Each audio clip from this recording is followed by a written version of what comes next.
Welcome back to the Teams Insider podcast. This week we have my good friend Randy Chapman, fellow MVP and a big face in the community, particularly here in the UK. I must have known him for coming on a decade now. He is a solutions engineer at Logitech, a video solutions engineer, and we get into what's going on in the market, his thoughts on BYOD and managed BYOD, and we also get a little bit of a history of his journey in the space. Really hope you enjoy the show, and many thanks to Randy for taking the time. On with the show. Hey everybody, welcome back to the podcast. Been looking forward to this one. It's been a while since me and Randy have spoken on a podcast. I think in previous lives we've been on previous different podcasts together, so great to have him on this one. I'm sure most of the listeners know who Randy Chapman is, but for those who don't, Randy, you just want to introduce yourself and give us some background? Yeah, thanks, Tom, for having me. Yeah, as you said, it's been a little while. You were a guest on my own podcast, probably a good couple of years ago now. We're due for another. It's crazy how time flies, isn't it? We have lots of conversations at shows and offline, but we need to do some more pods together because it's always good fun.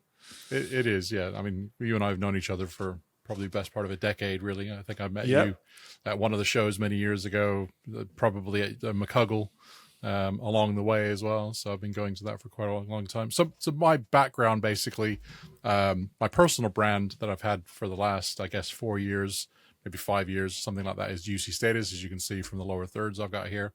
I kind of started that with the notion of having, kind of a Teams news show, podcast, and all that sort of thing. I originally started blogging under the Linkiverse moniker when Link was a thing. But my career goes back even further. So I kind of came to the UK, got a job as a security guard, eventually ended up in distribution sales, kind of telesales originally, and then kind of moved on from there and then started doing stuff with telephony. So 1999 or thereabouts, I got qualified and certified to do what was Lucent Network Alchemy, which became Avaya IP Office. Not long after that, did PBX installs for a number of years alongside doing some other stuff. Eventually ended up as a sales manager whilst also doing technical stuff in a very, very small company run by a good friend of mine out in East Grinstead. A little shout out to Kogo and Martin Bannister kind of gave me my start. And then, I did a lot of Avaya there. Moved out of sales because sales is a fickle beast, as I'm sure everybody can appreciate, and decided to just go to the ground floor and become a techie. So first line help desk, from sales manager to first line help desk, resetting passwords, setting up AD, credentials. The first AD account that I set up had to be deleted and done again because I did it wrong. That's how terrible it was.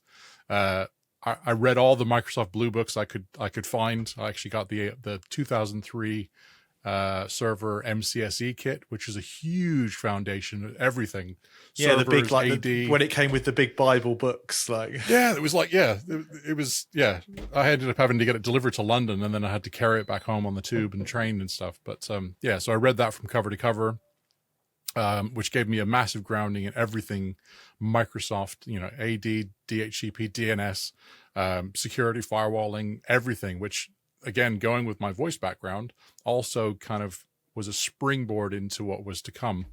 I started doing OCS, probably R1 admin, a little bit, although I had been a user of Exchange Messenger back 2000, LCS, all the variations when they were separate, obviously OCS R2. I started playing a little more with it. You had to log on to every different server to actually get it, every interface, to actually troubleshoot anything. And then Link 2010 was when I really started kind of getting into it in a big way. So CEO of the company I was working for at the time sent me on a global knowledge training course, and then said, and the week after you're installing. Yeah, you're an expert now. You've done a 3-day course. Off you go. Yeah. So I did a little, I call it a very little Link install of about 9 or 10 users for a company in Hersham in London.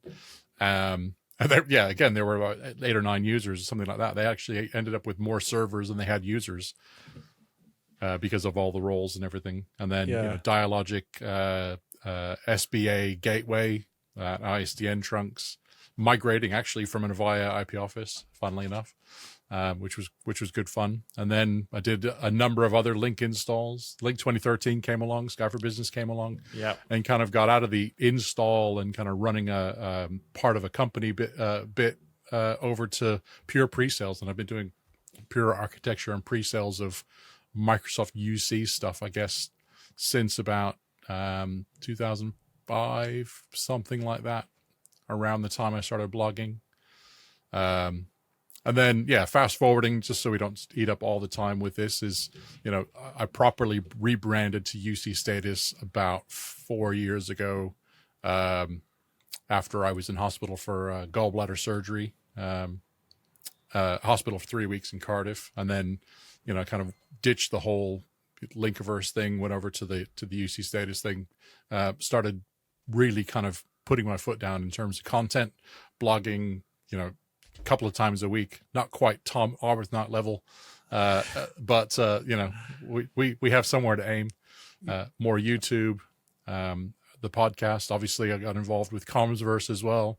You've been really consistent with it, though, haven't you? That UC Status and the podcast. It's been it's followed you through a few different roles, and it's still running strong. The podcast is great. I love the podcast. Very conversational. The podcast has been going a little over 4 years. I can't believe it. 50 something episodes, which is too few. I think we probably could do it more often. But you've been involved in podcasts for at least 10 or 15 years. You know how it is trying to herd. It takes more work than you think, and it's even just getting people together and schedules and producing, and we're trying to stick to weekly now, which is I can only do because we have people at Empowering Cloud helping coordinate and manage it. Otherwise it just doesn't happen. But it's great. Right. And that's it. I mean, I'm Microsoft MVP for 5 years. Got my blue disc last year. Hope to get renewed again this year. Nobody knows what the bar is. You're more focused on the room space. Obviously, your current role at Logi, very very focused as well on that. But at Logi for just over 2 years, and obviously I bring the knowledge that I gained in previous roles. Putting together designs and global room deployments and stuff like that. So slightly different scale at Logi. It's a massive organization working with massive organizations, and the previous company, some of the biggest installs we were doing are kind of 400 or 500 rooms, that sort of thing, but lots of countries, 40, 50 countries. But now it's 5,000, 10,000 is not uncommon kind of deployments. And when you look at the scale of Microsoft Teams, obviously Teams is the bulk of what our customers have, and MTR or Microsoft Teams rooms on the side of that. They just announced, what is it, 1 million room a million Teams there. rooms now, it was announced 500,000 was January 2023 announced in the quarterly results, and now it's at 1 million, so it's on a real growth trajectory as well. I mean, it's enormous. Obviously we sell an absolute ton of all the different solutions, and there's 12 OEMs now in the market. I'd say I'm interested in your perspective now, because for kind of in this role, you're obviously dealing with multiple platforms as well. There's BYOD, so it'd be great to get your view on what you see in customers in terms of what's important to them. Again, Logi's interesting because you've got a range of solutions, like headsets, BYOD, personal devices, and rooms. Do you cover all of that stuff, a subset of that stuff? How does that work? Everything, everything B2B, business to business. So everything from keyboards, mice, headsets, webcams, all the way up through to the rooms, and even side kind of devices like, the Tap Scheduler, which is the Teams panel, but also, room scheduling panel, you want to call it that, digital signage a little bit. Roommate kind of touches on the digital signage because they can integrate with app space and stuff. And then the Dock Flex, which is a desk booking, docking station, bit of hardware sort of thing, running the Teams PAL interface. I mean, as you said, there's no right or wrong thing when it comes to rooms. you want to have a meeting in a room, the most common thing that you can have is the walls, I guess, a table and chairs, the screen or two at the front. Yeah. And then there are variations of equipment you can put in there. I mean, we've been doing this long enough that we've probably seen webcams, the trusty Logitech C930E. I've seen that in more rooms. Yep. Just a USB cable trailing around. Correct. I had one customer who was actually using the microphones built into the C930E. Wow. About 2.5 meters away. And to be fair to them, they said it was terrible, and I can kind of guess why. It was designed for that. Yeah. But the C930 was bundled with even Poly, the Visual Plus. Oh yeah, Visual the little Android box. Yeah, exactly. That was bundled with that for the longest time, and I've seen deployed in really big rooms. But Logitech's history with Teams rooms is kind of an interesting one. Logi came out with the first all-in-one AV soundbar. You reviewed it when it first came out. I remember the meetup. Yep. It's just surpassed 1 million sold. Isn't that amazing? Like with that device, like it gives you some idea again of the scale of what's going on out there in terms of those devices. And exactly, actually, it still sells tons. I've still got my unit somewhere. I think it's at home in one of the rigs. But it was almost ahead of its time in terms of if you look at where we are now with bars and how it changed the game completely. Going from a webcam over to something, a bar, and now everybody has a bar. Everybody has at least one bar in their portfolio. Even people that you would never think to have a bar. Barco, for instance, have got a bar. Everybody's got a bar. Everyone has a bar right now. Yeah, everyone has a bar. So it's no good differentiating on the bar, the spec shootout of how many megapixels and things you have. There's a lot of other stuff that you can go into. And Logi were there from the start with the the Project Rigel, the Project Rigel and the Surface Hub dock and So it's amazing to see how fast Logi has become such a big part of our world in terms of rooms and devices. Like it's a pretty amazing journey in the time frame as well, I think. It is. Being first is sometimes gives you a little bit of an advantage, but sometimes sitting back and waiting for others, and everybody growing. Competition is good, and, it makes everybody and the whole industry and what's going in the rooms actually grow as well, which is really good. I think it's just healthy that way. Yeah, definitely. Yeah. I guess, again, only certain customers get engaged with you depending on scale and complexity and whatever else. Yeah. But what's your general thoughts on what's going on out there in terms of people's strategy to rooms, BYOD, platforms? What are you seeing? Yeah, I mean, so my role as a solutions engineer, I look after a couple of the high touch account managers and one global account manager. And, customers that I typically look after are kind of, 1,000 users and up to, I think my largest customer is probably edging toward 350, 400,000 users, something like that. Massive global kind of organizations. Yeah. And it's a real mix, when you look at platform specific rooms, MTR is about 85%, it fluctuates every now and then of the stuff that we do on a platform. And then, probably 10 or 12%, something like that is Zoom. But the Zoom customers I have are absolutely enormous. They'll reach into the thousands and thousands of rooms, where some of the Teams ones, you add them all up, hundreds and 500s and, thousands and things like that. 10,000 is not uncommon. Yeah. But BYOD dwarfs all of them, so things like the meetup, just a USB camera plugged in, with cables across the table, plugged into your laptop and bring your own meeting on your laptop. Yeah. That dwarfs all of the platforms. And it feels like Microsoft are kind of like I feel like BYOD was the enemy for a long while, and the one true path was MTR, and obviously Microsoft still very much MTR is the premium experience, the best experience, the one-click experience. But it feels like Microsoft are accepting much more now that BYOD is a reality for a lot of rooms and trying to provide optimization for that scenario. Have you seen that same thing reflected with customers? 1,000% probably. As you said, it was kind of a swear word before. And there was two schools of thought when BYOD was either, an HDMI cable from your screen or some sort of screencaster to get your laptop screen on the display. Plus it was also, some form of audio. It could have been a puck in the room, USB puck, and it could have been a webcam or maybe just an all-in-one bar like the meetup. or any of the other bars that are out there, as you know. Yeah.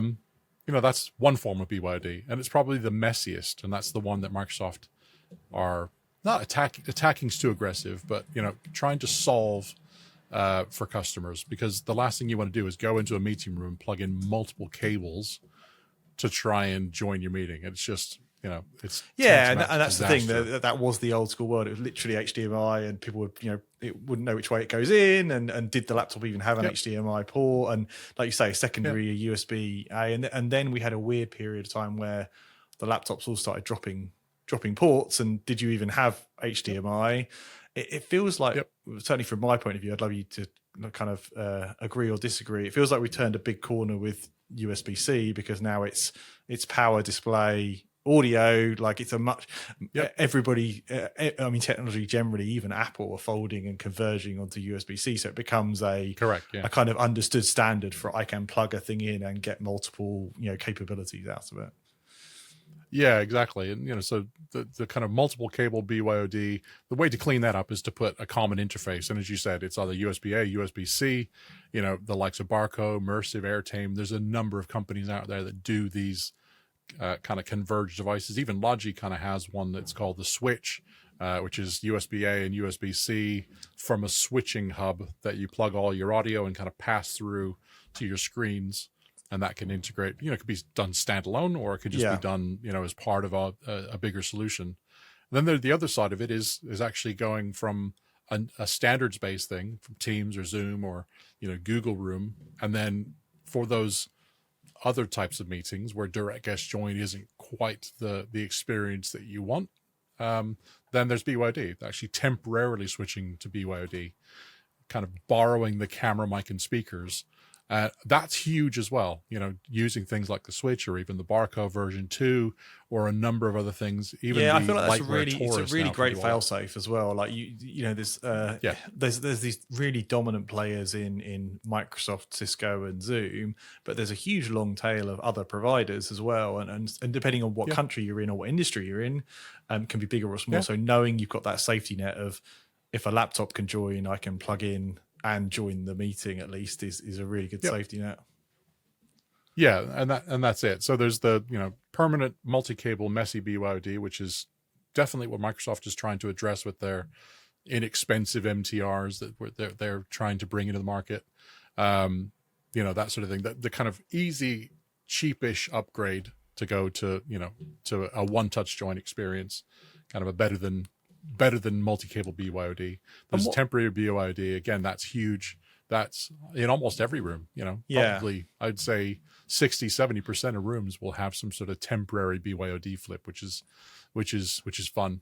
I feel like we've converged on a really bad name for this scenario as well, BYOD, because you talk to certain people in enterprises and they're like, oh, it's bring your own devices in, bring your personal laptop or personal phone. And we're like, well, no, bring your corporate device to a corporate room and plug it in is really what we're mostly talking about here. Yeah, I mean, some people say BYOM, bring your own meeting, and then the device is kind of irrelevant because, with a lot of these BYOD, whatever you want to call it, whatever acronym you want to kind of give it, all you need is something to plug in. And sometimes you don't even need that. If you can use over-the-air kind of services as well. Yeah, kind of casting. Some of those things I kind of think work, yeah. And that's where, MTR and others will, with the QR codes and stuff, being able to cast your screen if you just want to share your screen, being able to quickly drive a meeting from your mobile phone these days. And then, as you said, even Apple are converging on the USB-C, being able to plug your iPhone or iPad into a USB-C interface to borrow the camera, mic, and speakers.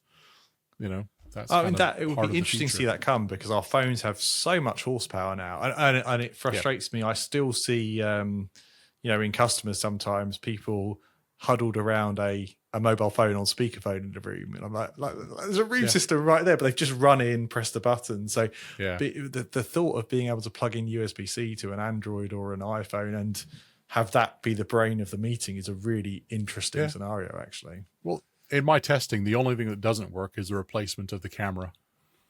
You can stream your screen and do that. You can actually output the YouTube video or whatever media you've got onto the speakers and into the meeting. But the only thing you can't do is actually use the room camera as your iPhone or iPad camera, at least in testing now. I don't have an Android. Interesting. It feels like Android would be open to that conceptually, wouldn't it? I suppose. More than likely, yeah. And on that subject, obviously MTR, as you said, started with the Surface in a dock, moved on to the Nook, and now everybody has a small form factor PC, and it's MTR on Windows is kind of the hero thing. But what about collab bars or MTR on Android? Yeah, collab bars. Who would have thought that Microsoft would open the doors to Android? The evil kind of competitor of Google. It's interesting, isn't it? And a big thing under the Satya regime is being more open to open source. We're a multi-vendor platform. More support for Apple in terms of the iOS Office, and then Mac support. And Android kind of falls on that banner. And now, not a topic for this podcast, a whole nother pod that we've got coming up actually. But now with Microsoft producing their own Android variant as well, shows how far we've come in terms of embracing the Android story. Yeah, I mean, I guess they famously did that with Linux a little while ago. To kind of came up with their own, whatever you call it, distro, I guess. Yeah. That kind of didn't go anywhere. Yeah, it'll be interesting to see how the Android thing goes and how it's accepted by the device community and the kind of wider community as well.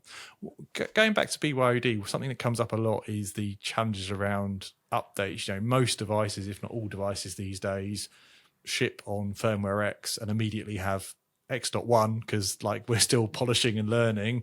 What's the story there? I mean, from your perspective more generally, but with Logi as well, around updating those devices, how does that work? Yeah, I mean, if you're going to run, a device that has an operating system that connects to a management platform, then it becomes enterprise manageable. So, picking on Logi, obviously we got the bars, the Rally Bar, Huddle, Mini, and Bar, and then obviously Meetup, or not Meetup, but Roommate kind of isn't included in that in terms of a standalone BYOD device. But if you just want to use a Huddle, Mini, or a Bar in a room as a BYOD device, as long as they have an internet connection, whether it's wired or wireless, and they have a connection into Sync, which is the management cloud, you can update them, see the health, and change settings and do all that sort of thing remotely. And it's the same for a lot of the other vendors that have those things. If it's capable of being a standalone BYOD or USB device, enterprise manageable, and being able to kind of connect it to the cloud is a huge thing. So that's a really important distinction you just made there. Actually, there's two at least two classes of BYOD. It's a USB only, and you're going to have to physically go to that device to flash it somehow with a client. And then there's, I like your enterprise manageable. It's a classic example of that, yeah. Or IP connected in some way, probably Wi-Fi, possibly wired, and then it becomes a manageable device like any other manageable device. Yeah, I mean, there's tons of Meetups and Rally systems out there that are probably on really, really old firmware. From yesteryear, they're probably experiencing issues that would have been solved, on multiple iterations of firmware since. So, for people that are listening, and I know there are people that will be, if you do have a device that's on, having some issues with, plug it into your laptop, run the Sync client, which is free, and just check for updates, install any updates on it. And maybe we'll be able to solve a problem for you. And does that come up in the conversation when customers run out? Because I feel like that often, with some of the customers I talk about, it gets skipped over in the total cost of ownership conversation around, are you going to have an IT pro run around these rooms and flash them? And the reality is that actually going to happen versus having a manageable BYOD scenario or an MTR, a matter of room scenario. Yeah. It depends on the size of the company and the complexity of everything they have. A lot of the customers that I have, the bigger customers, it's all change control. Even to install, update on a couple of test devices, there's a change that goes in. Right. It gets scheduled and planned for a specific date.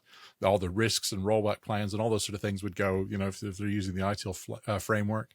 And then when they do the mass rollout, they'll either do a mass rollout of an update to all the devices if they've got everything hooked up to a cloud management platform, or they'll do a subset, and then they'll tier it that way. And obviously that's where Microsoft can help with the Ring kind of nomenclature when it comes to the Teams Admin Center and the Pro Portal.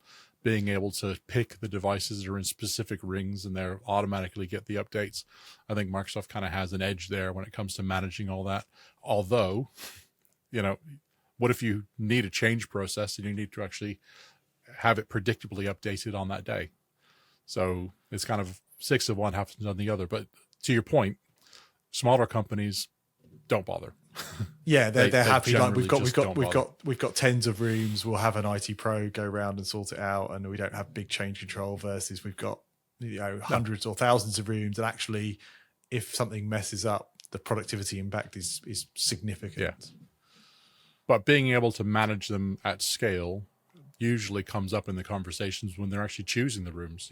They'll have picked a platform, whether it's BYOD, Google, Teams, obviously, or Zoom, or Tencent if you're in Asia, or any of the other platforms that these devices actually support. They'll pick that, and they'll kind of hedge their bets on that, and then they'll maybe go out to an RFP to try and find a vendor. And it's not just who has a bar, who has the most megapixels, and that sort of thing. You've got to consider lots of other things, like management at scale. Yeah, I'm seeing exactly the same thing, actually. Interestingly, with the customers I talk to, is manageability is actually more important. Like there's a minimum threshold for the hardware, right? It has to be to the level, but you look at the tier, the bigger vendors in our space, like there's uniques in the hardware in different bits and pieces, but broadly similar. But manageability, there's wild variance in terms of how they handle it, how they charge for it, how they deal with updates, life cycle management, and I like to see customers dig into that, because again, back to this total cost of ownership thing, that bar might look 20% cheaper, but when you consider actually, does it have the support life cycle, does it have the management capabilities, what's the RMA process and returns and spares is another good one. Like that gets glossed over quite often. Yeah, I mean, people don't actually realize just how much money it costs you to support, because you've got to take that time out of doing other things in your organization to actually do the support on that.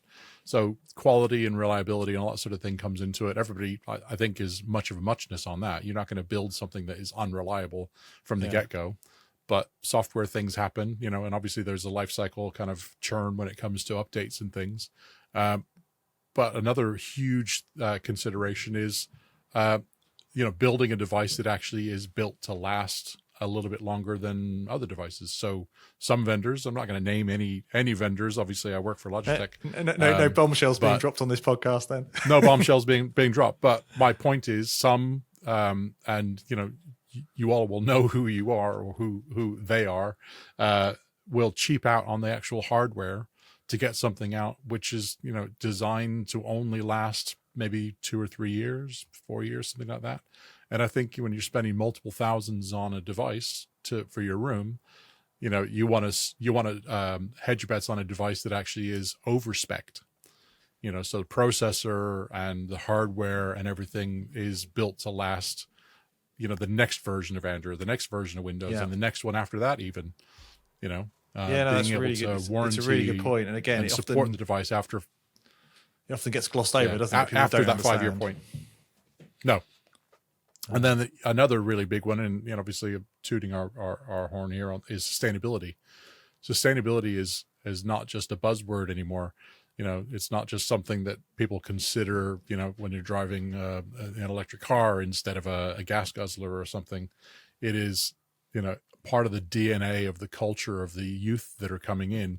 And I've seen, RFPs come in where sustainability counts for 40% of the overall score. I've seen it particularly in the UK and in Europe, less so in the US. I think it's becoming a decision maker of the partners we work with as an enterprise have to also have a sustainability story, and that is part of our net neutral or carbon zero, whatever it is. So I see the same thing, and I do think Logi are in our space are definitely driving that conversation with all the clever stuff around reused plastics and different bits and pieces, and others are doing clever stuff around bits and pieces too. Packaging, everybody's down on packaging at the moment, which is great as well.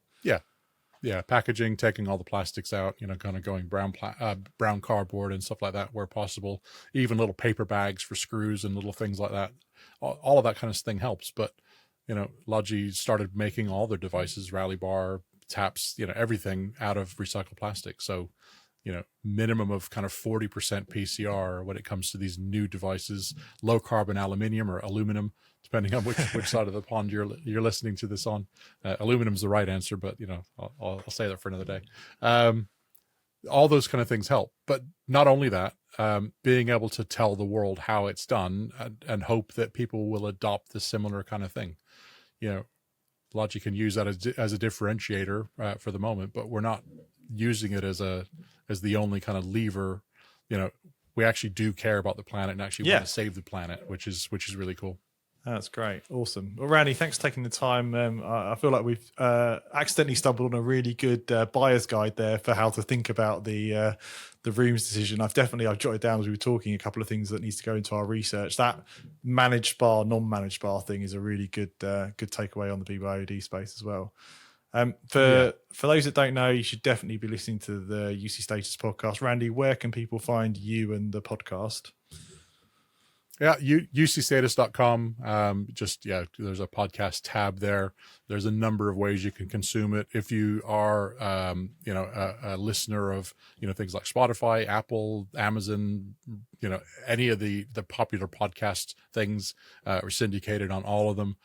We've even got an RSS feed that's seems to be the most popular, where people just have their own aggregator or downloader or something, some sort of app on their phone, and they'll download that episode and listen to it on their flights and stuff like that.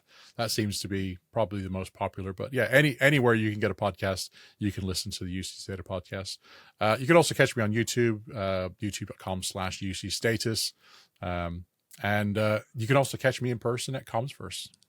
Awesome. Thanks, Randy. Thanks for everything you're doing for the community. Really appreciate all the content. It's really good stuff. And whether it's your podcast, thank you too. Yours or mine next, we'll do another one. Yeah, we'll definitely have to catch up on something very near future. Yeah. Great. Thanks, Randy. Okay. Thanks for having me. All right.